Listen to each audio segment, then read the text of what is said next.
Walaupun kita ahli ibadah, tapi kita suka menggunjing orang, suka mencaci maki orang. Mungkin sekarang nggak dengan omongan, tapi sekarang dengan ngetik jari kita berselancar di media sosial. Komen di YouTube, komen di Twitter, komen di Facebook, komen di mana lagi? Instagram. Kata-kata yang nggak benar, nggak baik. Kalau kita tidak bisa berbuat baik, jangan halang-halangi orang berbuat baik. Kalau kita tidak bisa mencontohkan orang lain untuk berbuat baik, jangan kita halang-halangi orang berbuat baik. Au nahyin an mungkar, atau mencegah dari kemungkaran. Kita nggak mau menjalankan kemungkaran ya. Kita menjauhi perbuatan yang mungkar, maka kita juga harus mencegah orang lain dari perbuatan mungkar.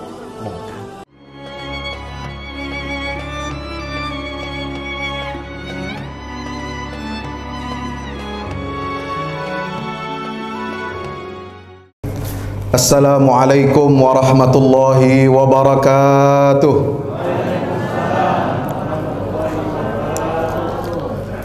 Innal hamdalillah nahmaduhu wa nasta'inuhu wa nastaghfiruhu wa nastahdihi wa na'udzu billahi min syururi anfusina wa min sayyiati a'malina.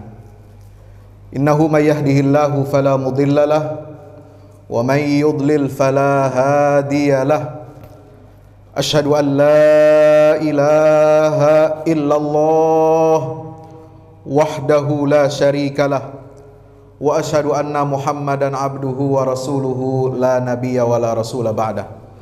Allahumma salli wa sallim wa barik ala sayyidina Muhammad wa ala alihi wa ashabihi wa man tabi'ahu ila yaumil qiyamah, amma ba'd. Yang saya hormati, saya muliakan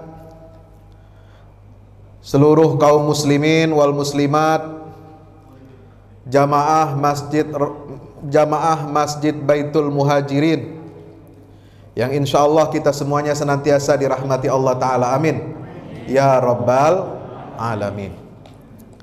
Wabil khusus pada seluruh pimpinan Yayasan Baitul Muhajirin, pengurus DKM, dan seluruh tamu-tamu undangan yang hadir pada kesempatan pagi hari ini, mari kita sama-sama mengucapkan rasa syukur kita kehadirat Allah Ta'ala dengan mengucapkan Alhamdulillahi Rabbil Alamin. Pagi hari ini kita bersyukur, kita berbahagia, kita berbesar hati dengan rahmat Allah, karena seperti yang tadi disampaikan, ini adalah pertemuan pengajian duha yang perdana. Setelah kurang lebih 2 tahun kita mengalami musibah pandemi COVID-19, yang insya Allah ini musibah, ini bencana akan mengangkat derajat kita semua, amin ya rabbal. Kita doakan saudara-saudara kita, guru-guru kita, kurang lebih ada 900-an kiai pondok pesantren, belum lagi ustadz-ustadz, mubalik, alim ulama yang telah wafat berpulang ke rahmatullah dengan asbab COVID-19 ini. Mudah-mudahan kita doakan mereka semuanya tergolong sebagai syuhada di sisi Allah Ta'ala, amin ya rabbal. Allah ampunin semua dosanya, amin. Allah lapangkan kuburnya, amin. Allah terima semua amal salehnya, amin ya rabbal alamin. Dan mudah-mudahan yang pada sakit, mudah-mudahan semuanya diberikan kesembuhan oleh Allah Subhanahu wa ta'ala. Juga saudara-saudara kita yang sedang menghadapi musibah bencana letusan Gunung Semeru, mudah-mudahan juga senantiasa dikuatkan dan diberikan ketabahan oleh Allah Ta'ala. Amin ya Rabbal Alamin. Berselawat dan salam mari kita sampaikan, kita haturkan kepada junjungan kita baginda Rasulullah Muhammad sallallahu alaihi wasallam beserta seluruh keluarga dan para sahabatnya. Mudah-mudahan tercurah limpahkan untuk kita semua pengikutnya hingga yaumil qiyamah. Bapak Ibu hadirin hadirat yang berbahagia, 2 tahun kita tidak duduk di dalam majlis ilmu seperti ini. Kangen apa kangen? Alhamdulillah. Bukan hanya kita kangen duduk di majelis ilmu, bukan hanya kita kangen sholat berjamaah, apalagi di bulan Ramadan, udah 2 kali Ramadan nih, ribet aja sholat tarawih. Tahun pertama Idul Fitri kagak bisa. Tahun kedua, tahun ini Idul Adha kagak bisa. Makanya mari kita syukuri nikmat dari Allah Ta'ala ini. Kita masih diberikan nikmat kesehatan, panjang umur, nikmat silaturahim. Kita gunakan dengan sebaik-baiknya. Kita isi hari-hari kita ini, sisa hidup kita ini dengan perbanyak amal soleh dan ibadah kepada Allah, sambil tetap kita menjaga protokol kesehatan. Nggak boleh lalai, nggak boleh kendor juga, karena sekarang udah banyak lagi nih varian-varian yang baru. Ini kayaknya emang pengen nyasar Eropa ini ya. Ini Eropa udah muncul lagi, kemarin Delta, ini lagi sekarang ada Omikron. Makanya sekarang dunia ini kacau balau. Bukan cuma perang militer, ada juga perang virus, ame perang dagang. Cina dalam 10 tahun terakhir ini sudah menggelontorkan ribuan triliun untuk investasi di seluruh dunia, untuk menyukseskan program obor One Belt One Road. Sekarang tahun ini Uni Eropa didukung Amerika Serikat juga akan menggelontorkan 300 miliar euro. Berapa itu? Pondok kelapa kelelep udah. Bukan kelelep banjir, duit. 300 miliar euro itu artinya sama dengan 5.200 triliun. Subhanallah.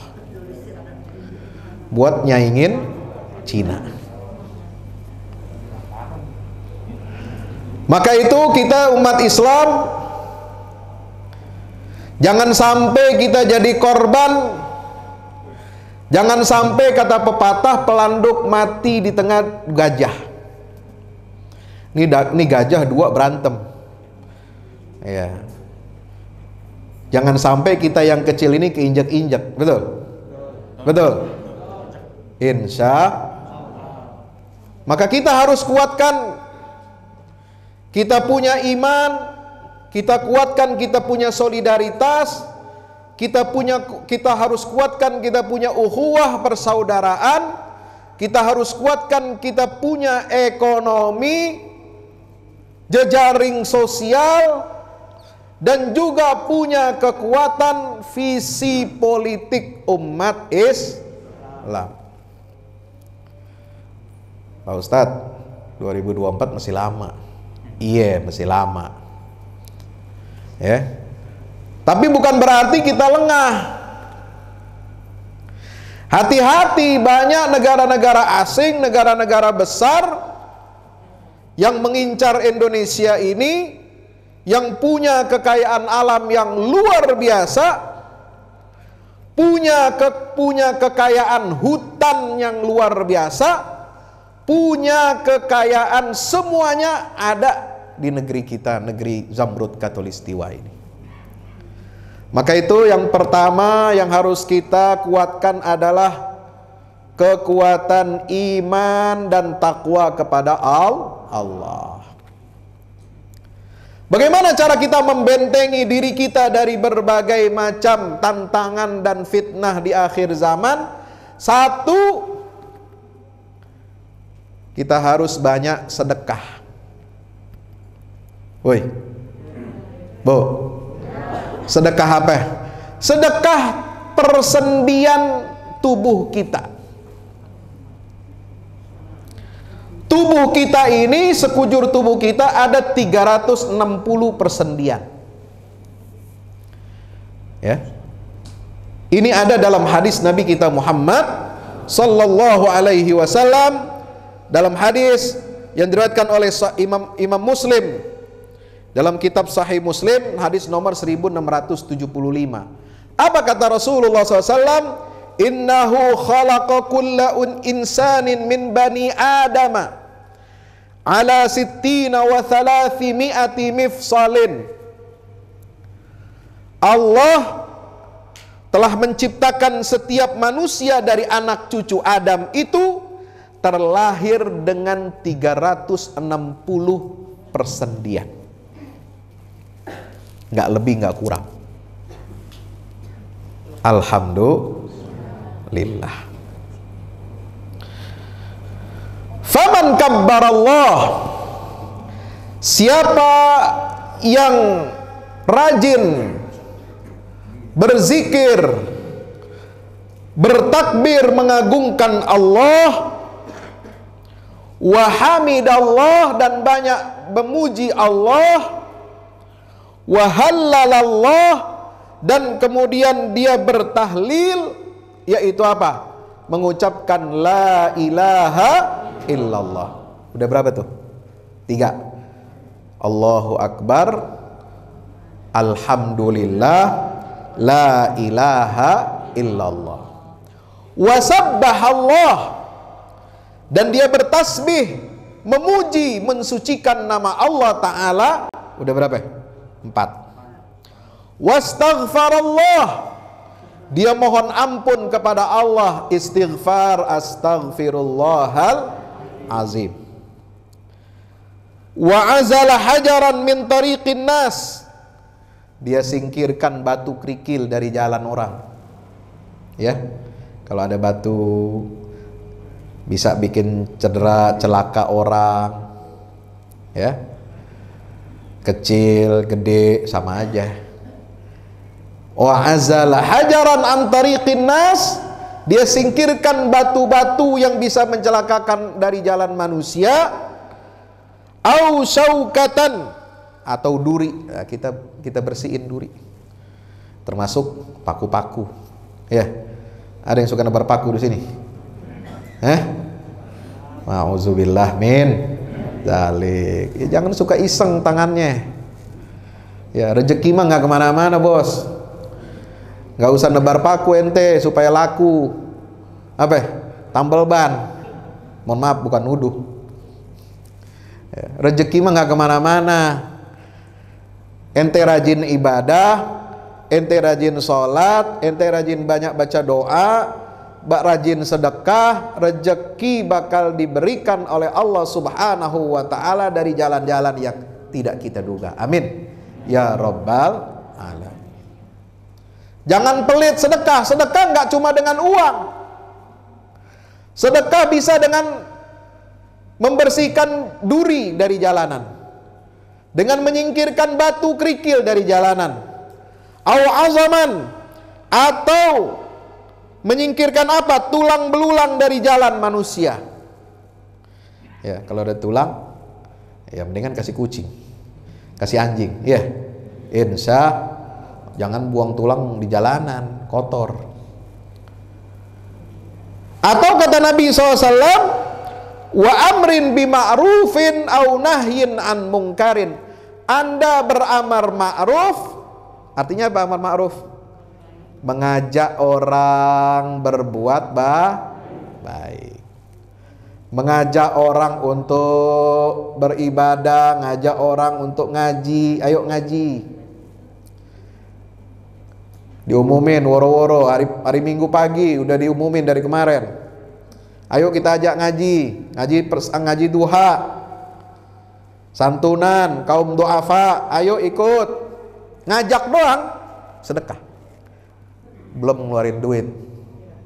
Insya baru ngajak. Baru kirim broadcast, ya. Nih HP dipakai yang benar, ngajak yang baik-baik, jangan ngegunjing orang, jangan suka kata-kata kotor di media sosial. Iya, kelihatannya itu Pak Ustadz orangnya soleh, orangnya alim, rajin ke masjid, rajin ngaji. Iya, kita nggak tahu tangannya yang kotor. Tangannya suka ngata-ngatain orang. Di YouTube komen, komennya pedas. Ya. Di Twitter nyinyir, pedas. Mending yang dinyinyirin orang saleh. Tahu orang saleh? Orang salah, bukan orang soleh. Ya. Ini yang dinyinyirin orang soleh, orang baik-baik. Yang dinyinyirin ulama. Nauzubillah min dzalik. Ya. Walaupun kita ahli ibadah, tapi kita suka menggunjing orang, suka mencaci maki orang. Mungkin sekarang nggak dengan omongan, tapi sekarang dengan ngetik jari kita berselancar di media sosial. Komen di YouTube, komen di Twitter, komen di Facebook, komen di mana lagi? Instagram. Ya. Kata-kata yang nggak benar, nggak baik. Kalau kita tidak bisa berbuat baik, jangan halang-halangi orang berbuat baik. Insya Allah. Kalau kita tidak bisa mencontohkan orang lain untuk berbuat baik, jangan kita halang-halangi orang berbuat baik. Au nahyin an mungkar, atau mencegah dari kemungkaran.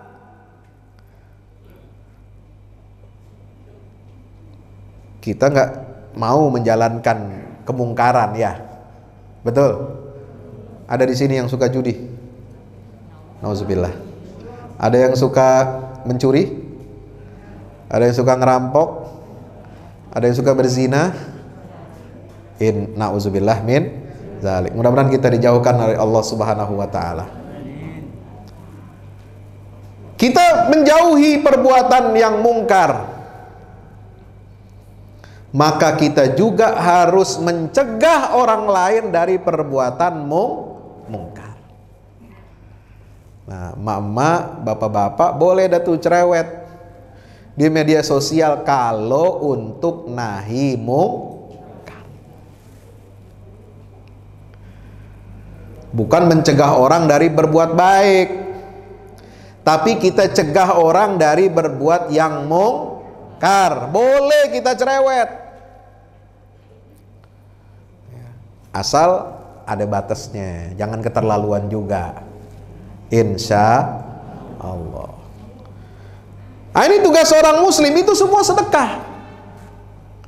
Kita menjauhi kemungkaran, itu sedekah. Kita mencegah orang lain dari berbuat kemungkaran juga sedekah. Ini kata Rasulullah SAW. Ada datil kasinina wa thalathimi'atis sulama. Itu kalau kita lakukan setiap hari, kita bertakbir, kita bertasbih, kita bertahlil, kita bertahmid, kita istighfar, kita amar ma'ruf, kita nahi mungkar, kita singkirkan duri, kita singkirkan paku, singkirkan sampah. Ya, termasuk buang sampah pada tempatnya, itu ibadah tuh, sedekah. Gak ngotorin jalan, gak nyakitin orang lain, gak nyakitin tetangga, gak nyakitin binatang, itu semua adalah ibadah kita, sedekah, ya, dengan niat ibadah kepada Allah Subhanahu, dan ini harus dilakukan oleh kita setiap hari. Paling minimal itu kata Nabi adadatil kasittina wa thalathimi'ati mifsolin, sejumlah 360 kali persendian. Sekarang hari ini kita harus bertekad, ini mulai ngaji duha, betul?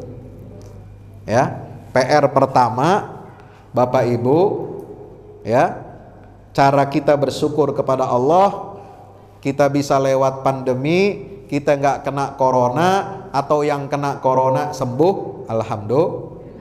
Ini banyak yang LC di sini ya, lulus corona. Ada? Alhamdulillah. Iya. Alhamdulillah, selamat ente. Ya, sehat. Gimana rasanya corona? Enak? Jangan sampai kena.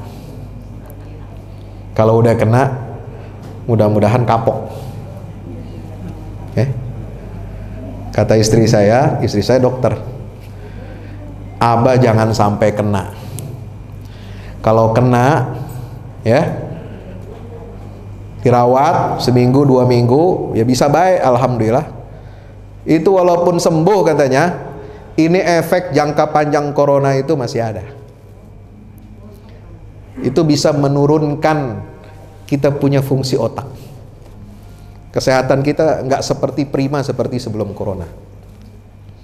Makanya kalau bisa jaga-jaga jangan sampai kena. Insya namanya ikhtiar. Kalau kena juga itu namanya takdir. Jangan kita kagak ikhtiar, lu bilang takdir, udah biarin aja gue kena. Nah itu ngaco namanya. Makanya kita bersyukur pada Allah.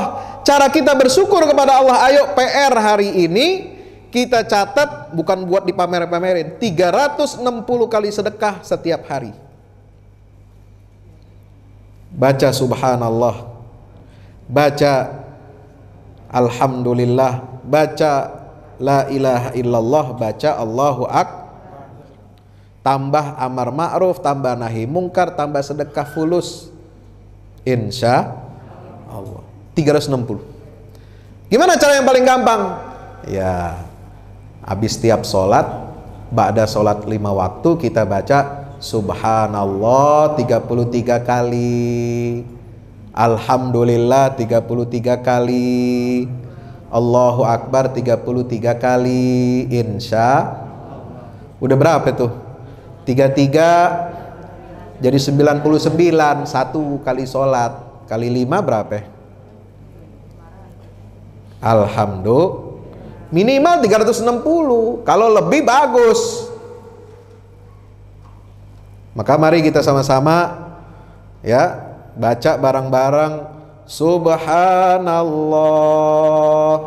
walhamdulillah wala ilaha illallah wallahu akbar astaghfirullah subhanallah walhamdulillah wala ilaha illallah wallahu akbar astaghfirullah subhanallah walhamdulillah wala ilaha illallah wallahu akbar astaghfirullah. Ya, biasa tambahin ya. Tambahin tiap habis baca tasbih, takbir, tahmid, tahlil, tambah istighfar. Cakep.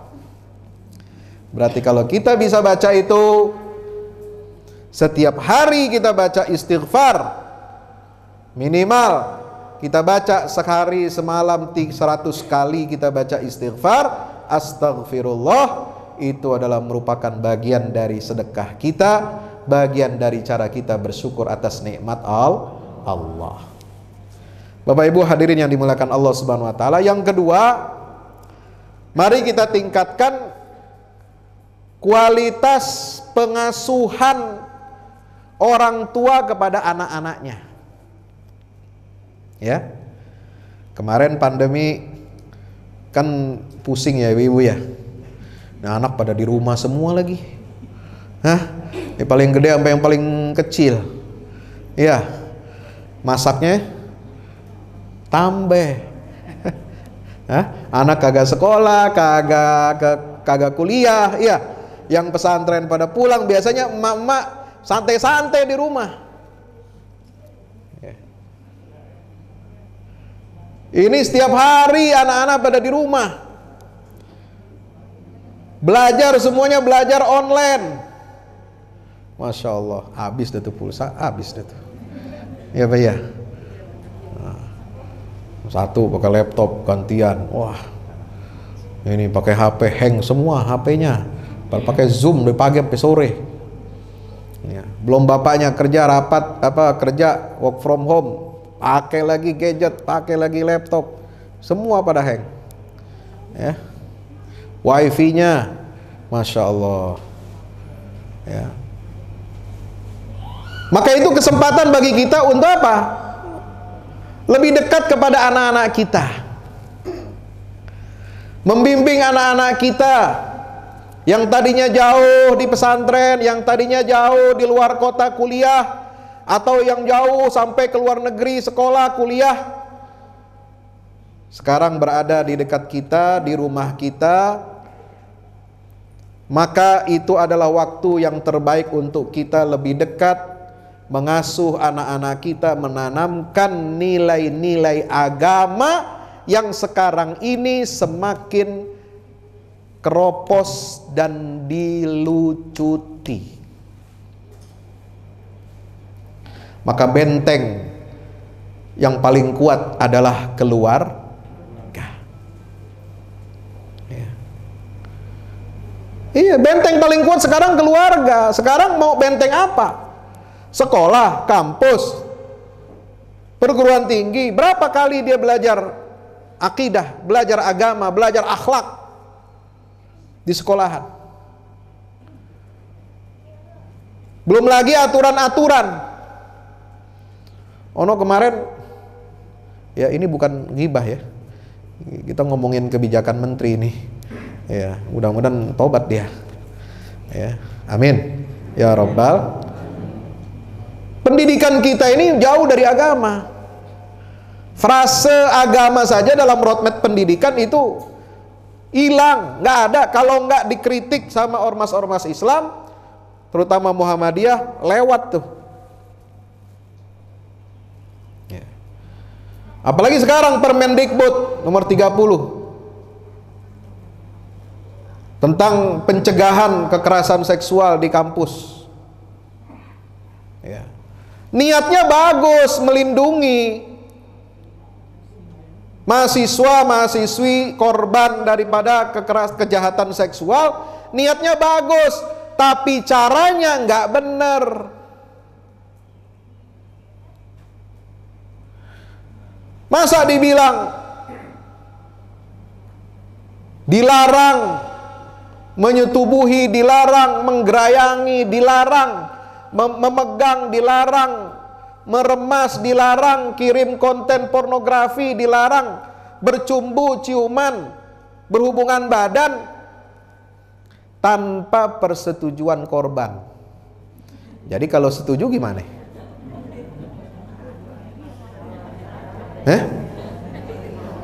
Ini kan paradigma liberal, Bapak Ibu yang dirahmati Allah.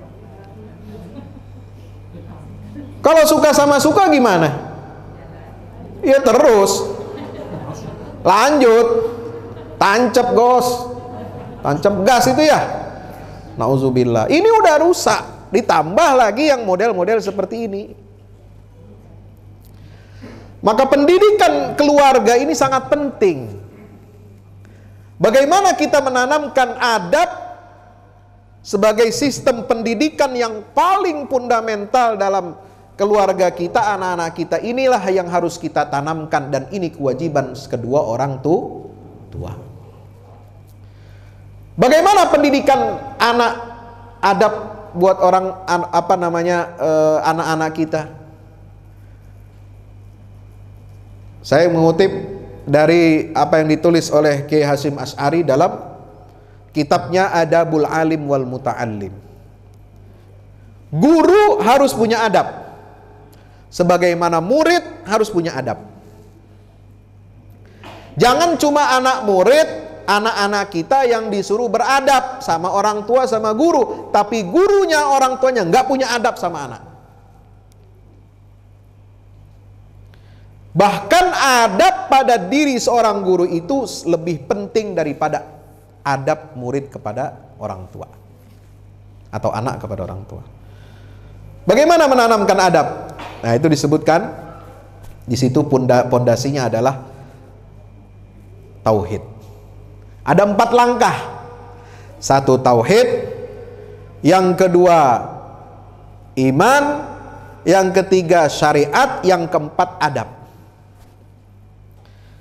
Apa ditulis oleh Kiai Hasyim Asy'ari? At-tauhid yujibul iman. Tauhid itu harus kita tanamkan kepada anak-anak kita, dan tauhid inilah yang melahirkan keimanan, etos iman. Faman la imana lahu la tauhida lahu. Siapa orang yang tidak punya etos keimanan, maka berarti dia tidak punya tauhid dalam jiwanya.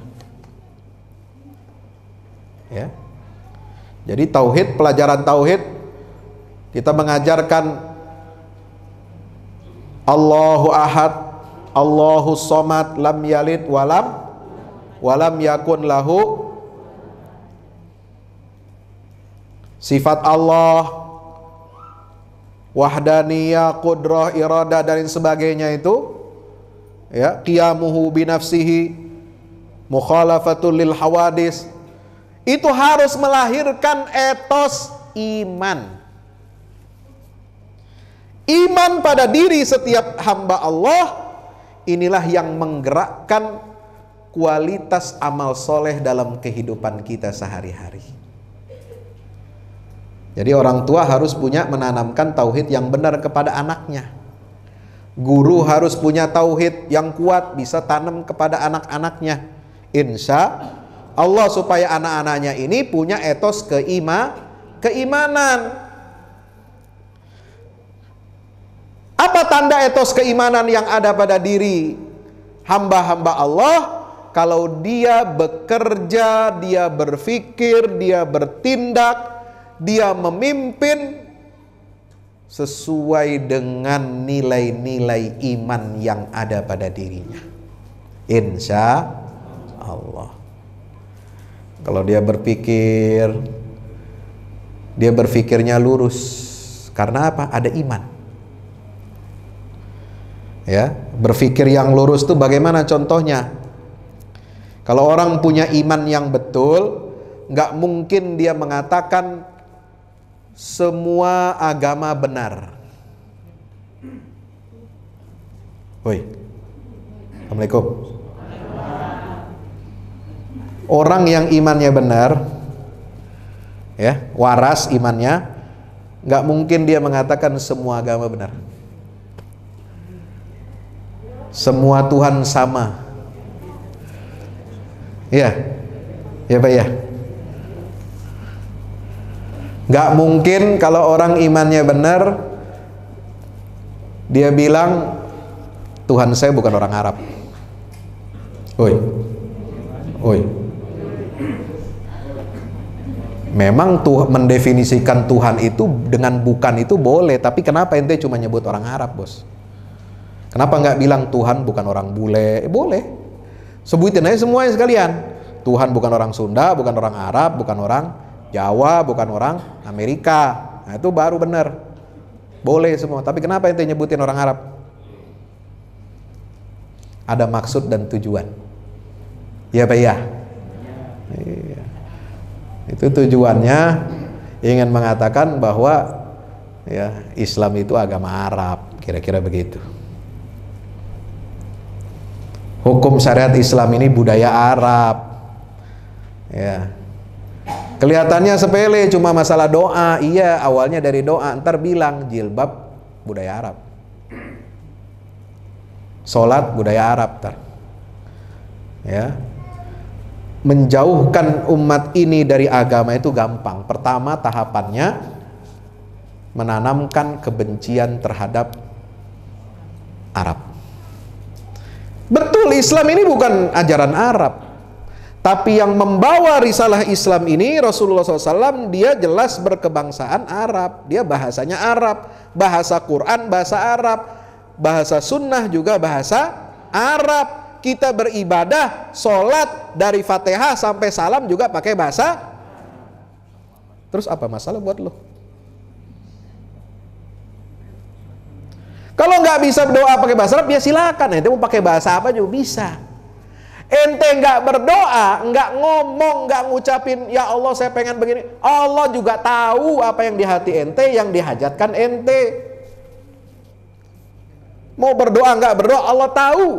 Mau pakai bahasa apa aja, Allah tahu. Tapi nggak usah bilang Tuhan bukan orang Arab. Ini nggak punya adab namanya, betul?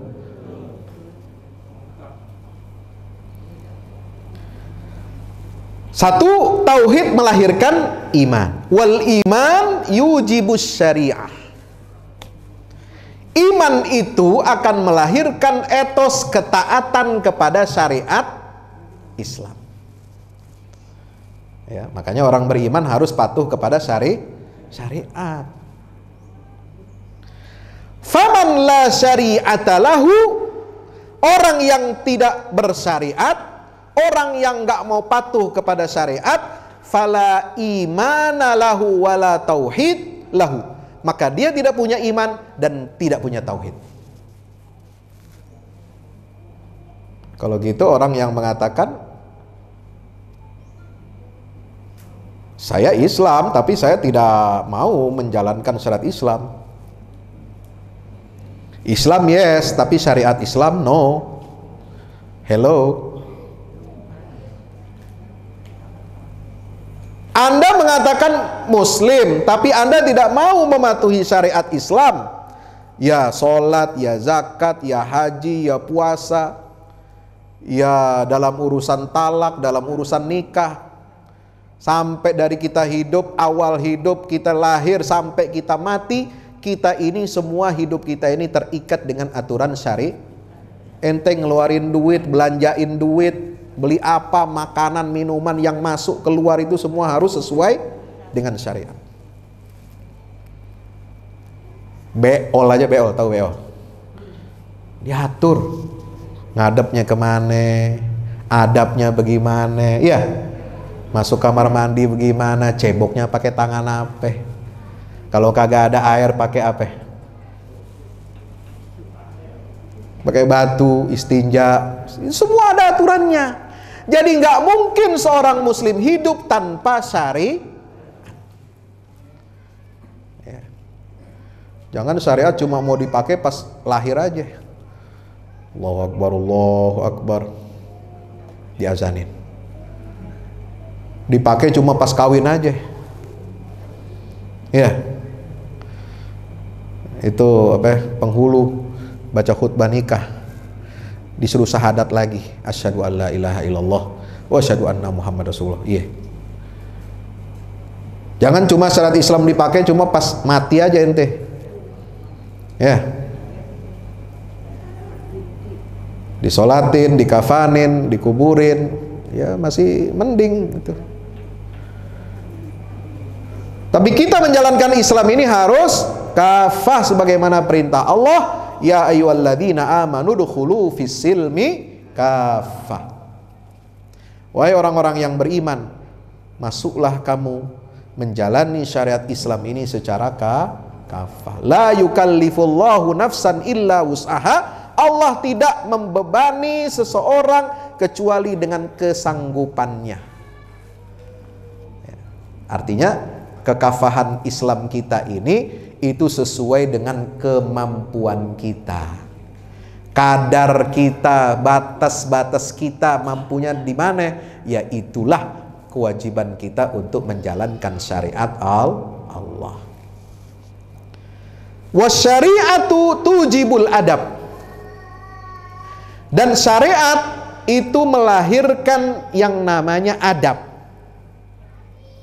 Adab kepada Allah, adab kepada Rasul, adab kepada sesama orang beriman.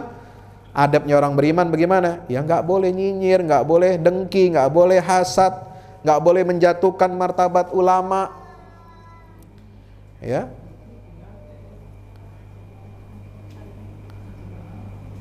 Jangan suka menjelek-jelekkan ormas Islam. Jangan menjelekkan kelompok-kelompok Islam. Kita ini semuanya bersaudara, bersatu di bawah kalimat la ilaha illallah Muhammadur Rasulullah. Punya adab. Syariat Islam itu akan melahirkan adab, kita melahirkan kekuatan yang luar biasa. Maka kata Syekh Hasyim Asy'ari, faman la adaba lahu, orang yang enggak punya adab, fala syari'ata lahu, maka dia tidak punya syariat. Tanda dia orang tidak bersyariat.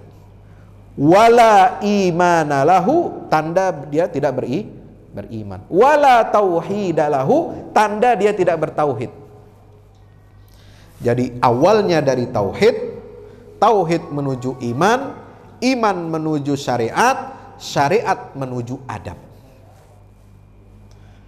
Maka itu mari kita perbaiki kualitas iman dan keislaman kita, insya Allah, dengan hadir di majelis-majelis ilmu. Kalau nggak tahu tanya, jangan sok tahu. Jangan asal bunyi, ya, asbun, ya, masih mending asbun daripada asbak, asal jeblak, ya, itu asbak namanya, ya. Kita beragama ini nggak main-main, ini dibawa sampai mati. Semua ucapan kita akan dipertanggungjawabkan di hadapan Allah. Ma yalfizu min qaulin illa ladaihi raqibun atid. Tidak ada satu ucapan pun kecuali semua itu dicatat oleh raqib dan atid. Siapa raqib? Malaikat yang mencatat perbuatan-perbuatan baik kita. Atid, malaikat yang mencatat perbuatan-perbuatan buruk, perbuatan jahat kita. Nauzubillah min zalik. Ya, Bapak Ibu yang dirahmati Allah Subhanahu wa taala, sekarang tidak sedikit ya ada orang-orang yang nyinyir, menghina syariat Islam, bilang ini umat Islam ini tertinggal, umat Islam ini tidak bisa beradaptasi. Karena apa? Karena terlalu patuh kepada syariat, jadinya syariat ini ketinggalan zaman. Ya. Kata Amir Syakib Arslan, ya, Amir Syakib Arslan ini seorang pemikir, ya, seorang ulama dari Libanon, ya, ulama Lebanon. Amir Syakib Arslan itu menulis bagaimana? Ta'akhurul muslimina fil qurunil akhirah laisa minas syariah, lam yakun minas syariah.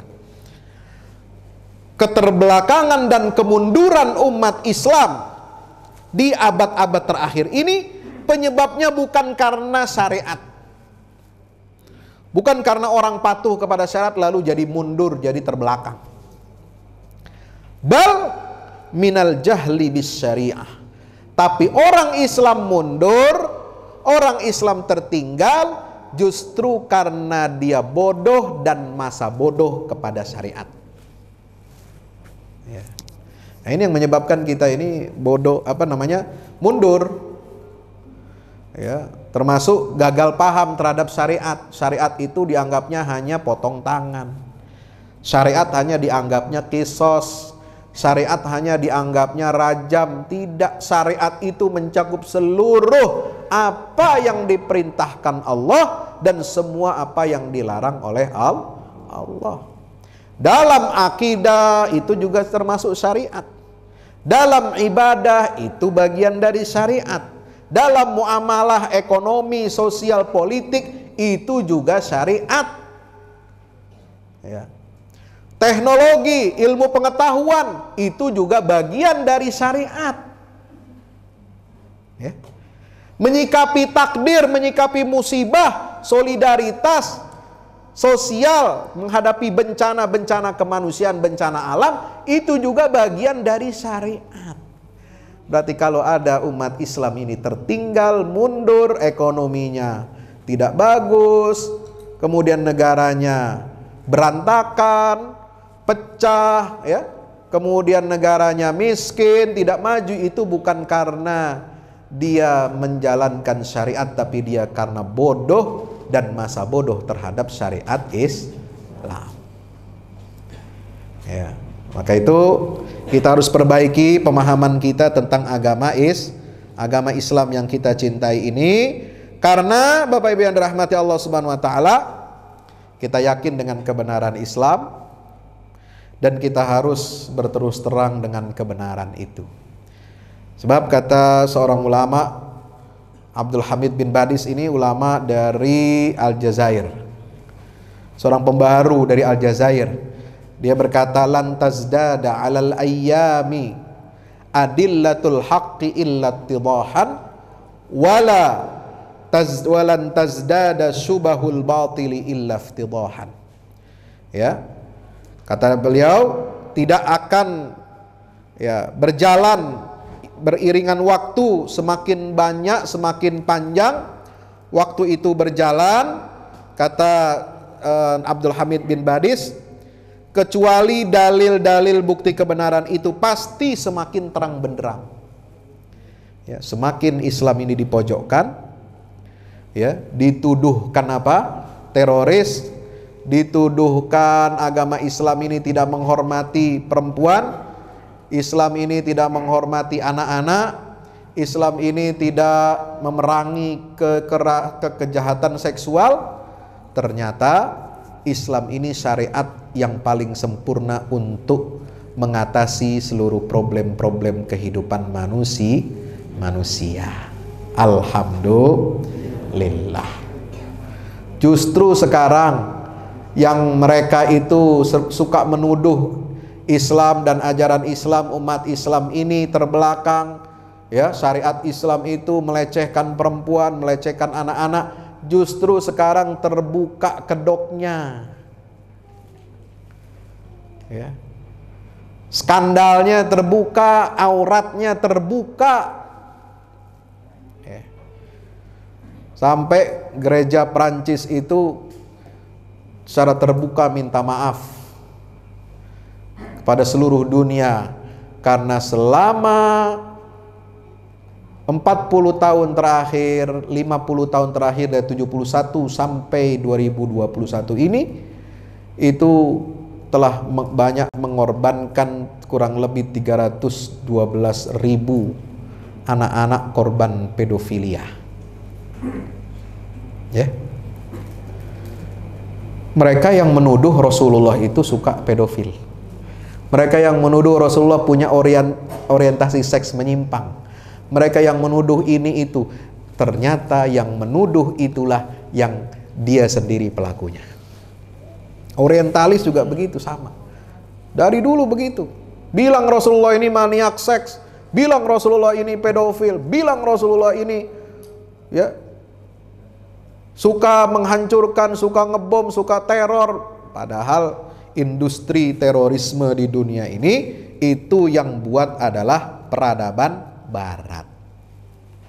Nauzubillah min zalik. Mari kita sama-sama perbanyak amal ibadah kita, amal soleh kita, perbaiki kualitas ilmu kita, sehingga kita dapat selamat dari berbagai macam fitnah di akhir zaman ini. Ya, mari kita ramaikan lagi majelis-majelis ilmu, sambil tetap kita waspada, berhati-hati menjaga protokol kesehatan. Mudah-mudahan Allah Subhanahu wa taala meridhoi kita semuanya. Amin ya rabbal alamin. Tetap semangat. Semangat. Ngaji tambah semangat, silaturahimnya tambah semangat, ukhuwahnya tambah semangat, sedekahnya tambah semangat. Amin ya rabbal alamin. Demikian dari saya. Walafu minkum. Wassalamualaikum warahmatullahi wabarakatuh.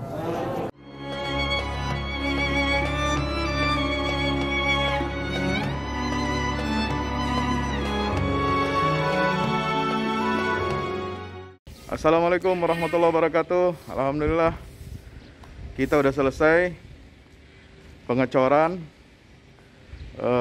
rooftop, ya. Itu tangga buat ke bawah. Yang ini di atas buat toren 2 biji. Ini semua udah dikeliling tembok. Ya, ini untuk lantai paling atas buat futsal, buat jemuran, buat tanaman hidroponik juga ntar insya Allah. Ya, terus support ya teman-teman. Alhamdulillah terus selesai pengecorannya semuanya. Ya, ini progres kita terbaru. Dan jadi buat olahraga, buat utilities ya, multiguna. Nah, kita turun sini semua. Ini lantai 3. Ini untuk asrama ya, untuk kamar-kamar, dan nah di situ musola. Nanti di situ musola ya. Ini kamar-kamar dan musola buat santri-santri tahfiz kita insya Allah.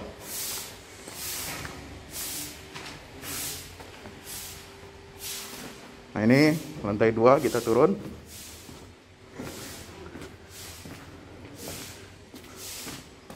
Ini untuk kelas-kelas ya.